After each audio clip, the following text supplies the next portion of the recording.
রামিসার এই কথাটা শুনলে না মানে এটা খুব বাজে একটা জিনিস। আমি কথা বলতে পারবো না ব্যাপার না। আমি লিটারালি 2-3 দিন ঘুমাতে পারি না। আমি ফেসবুক আনইনস্টল করে দিয়েছি এই ঘটনার জন্য। এটা আমি এখনো জানি না কেন যে এই কাজটা করলো, এই রেপিস্টটা কেন এখনো স্টিল বেঁচে আছে বা কেন এভাবে রামিসা যেখানে নিঃশ্বাস নিতে পারছে না পৃথিবীতে, এরকম রেপিস্ট কি করে ও কিভাবে নিঃশ্বাস নিচ্ছে, আর এটার বিচার কেন হচ্ছে না? আর বিচার না হলে আমার মনে হয় যে আমরা তো শেখ হাসিনাকেও মানে আমরা হাসিনাকেও পতন করিয়ে দিয়েছে আমাদের ছেলে পেলের এত মানুষজন স্টুডেন্টসরা।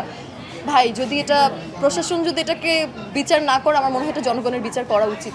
আলহামদুলিল্লাহ, আসলে খুব একটা কখনো এরকম সিচুয়েশনে পড়তে হয়নি আমাকে। মেবি বিকজ অফ মাই মা। আমার মা আমাকে খুব মনে হয় সবার মাই আগলে বড় করে, এটা বলা অবশ্যই ভুল হবে, বাট এরকম কোনো সিচুয়েশনে পড়তে হয়নি। তারপরে স্কুল লাইফের কিছু ছোট ছোট ঘটনা, অনেক মানুষের কুনজর, বাজেভাবে তাকানো, এটা ফিল করতাম, এতটুকুই হয়েছে আর কিছু। প্রকাশ্যে শুধুমাত্র ফাঁসি না, এর থেকে যদি আরও জঘন্য কিছু থাকে, আমার মনে হয় একজন ধর্ষণকারীর সেই শাস্তি হওয়া উচিত। আমি আসলে জানি না, আমি তো এত কিছু বুঝি না, কিন্তু কেন বিচার হচ্ছে না, এত সময় কেন লাগছে, এটা আমাদের প্রশাসন ভালো জানবে।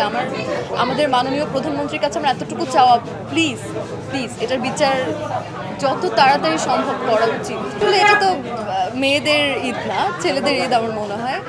ছেলেরা গরু নিয়ে অনেক হই হুল্লোড় করে, আমার ছোট ভাইয়েরা করছে। আমি বাসায় থাকি, আমি কিছুই করি না কোরবানিতে বাসায়।